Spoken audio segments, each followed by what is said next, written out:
una presentación en la que comienzo con una pregunta fundamental para ustedes y es la de ¿qué son las ciencias sociales?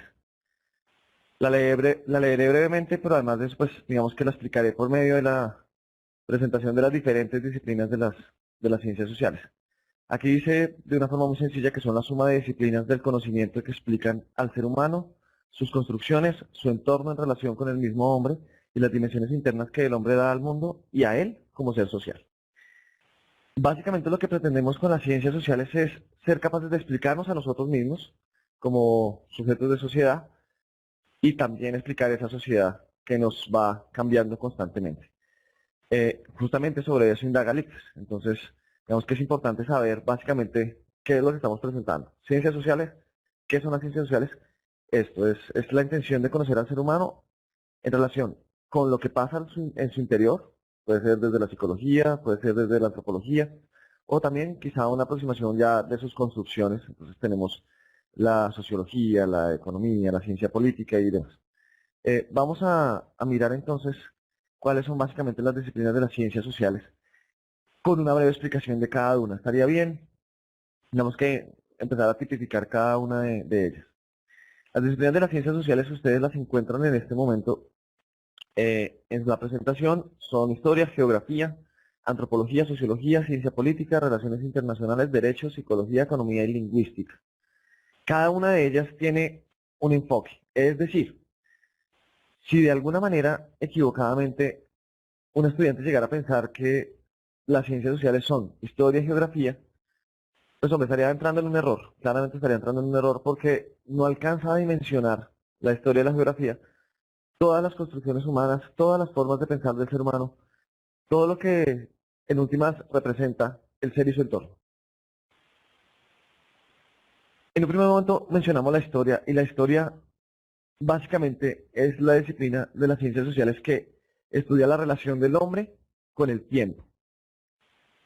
¿Eso qué significa? Eso significa que un historiador hará un análisis riguroso de los tiempos pasados de formas metodológicas muy particulares en las que podrá dar buena cuenta de lo que ha sucedido en diferentes espacios, en diferentes lugares, eh, que puede parecer obvio, que puede parecer obvio, pero alguien podría preguntar si es la relación del hombre con con su historia, o perdón, es la relación del hombre con el tiempo. Quizá podríamos preguntarnos entonces si hacer proyecciones hacia el futuro también sea historia.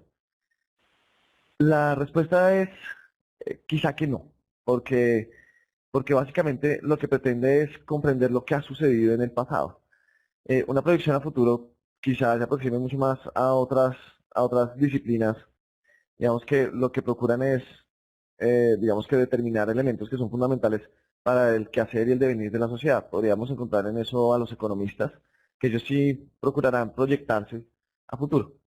Pero un historiador recogerá los elementos del pasado y los proyectará para que las otras disciplinas que ustedes ven aquí planteadas puedan hacer provecho de eso. En últimas, me parece que es fundamental que entendamos esto. La historia sola, creería uno que no es fundamental, eh, porque no sería más que la recolección de datos y la suma de una cuestión anecdótica. Pero la historia es más bien entonces una herramienta que le funciona a las demás disciplinas, es decir, un antropólogo, un sociólogo, un politólogo, un internacionalista, un psicólogo, un economista, bueno, cualquiera otro, encontrará en la historia aquellos elementos fundamentales para soportar su quehacer. Es decir, para redondear la idea, la historia es la disciplina que sirve como argumento a las otras disciplinas de las ciencias sociales. Entonces, es por eso que la historia como dato no funciona y digamos que no resulta útil, pero la historia como elemento que nos permite hacer análisis económico, análisis político, análisis sociológico, antropológico o demás, esa historia sí nos resulta bastante útil. Y por esa historia nos pregunta Lichtes, por ejemplo. La geografía es, digamos que de una forma muy cercana a la definición de historia, la geografía es la disciplina de las ciencias sociales que estudia la relación del hombre con su entorno. algunas personas caen equivocadamente en el supuesto de que la geografía es una cuestión de mapas. Los mapas son parte de la geografía, eh, pero es apenas justamente es una pequeña parte. La cartografía es, digamos que un subtema de la geografía, pero la geografía, digamos que procura abarcar una cantidad de cosas mucho mayores. ¿En qué sentido digo esto? La geografía, por ejemplo, se divide en dos grandes espacios, la geografía física y la geografía humana.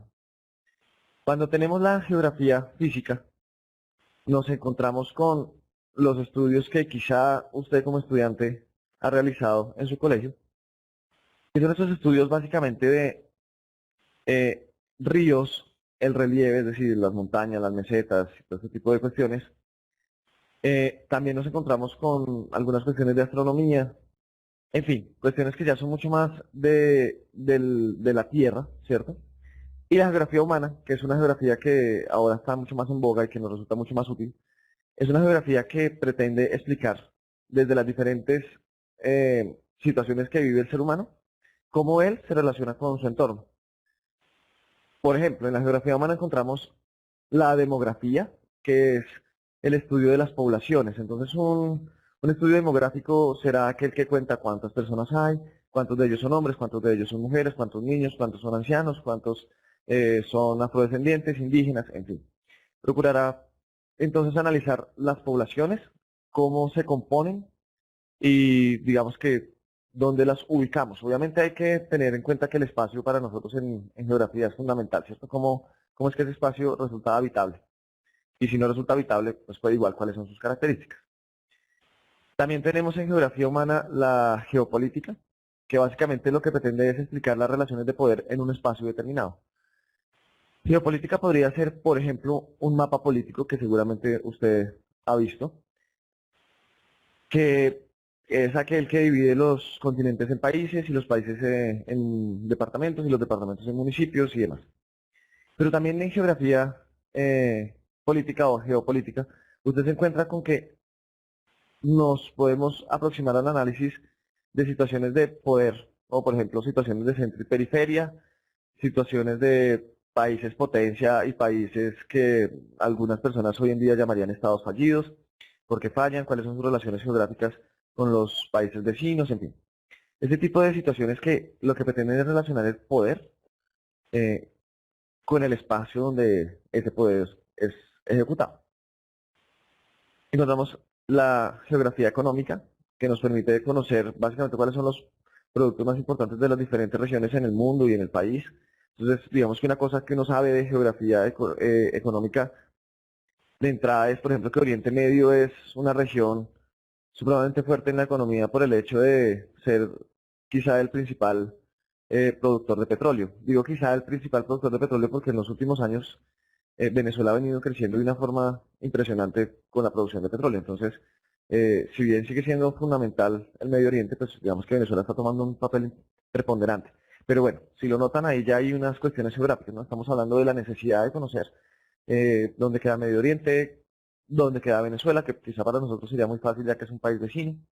En fin.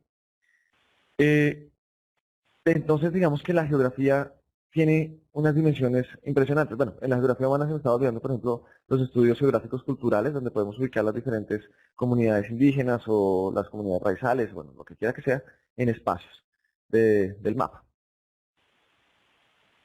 La antropología es la tercera disciplina que tenemos acá. Y básicamente la antropología lo que pretende como disciplina de las ciencias sociales es la explicación de las construcciones del ser humano. Es decir, en últimas, es el estudio de las culturas. Eh, Quizá no se dedique solamente a los estudios de las culturas, quizá también tenga una aproximación mucho más cercana a algunas cuestiones geográficas, como por ejemplo, algunos antropólogos podrían hacer estudios de climas y todo este tipo de cuestiones, que sería geografía física. Pero digamos que la intención es mirar cómo eso incide en el comportarse de las culturas. Un antropólogo entonces tendrá como elemento fundamental el concepto de cultura, como aquel detonante de su quehacer como profesional. Y entonces por eso mismo es fundamental que sepamos definir qué es cultura y entonces, pues, bueno, digamos que doy una aclaración importante.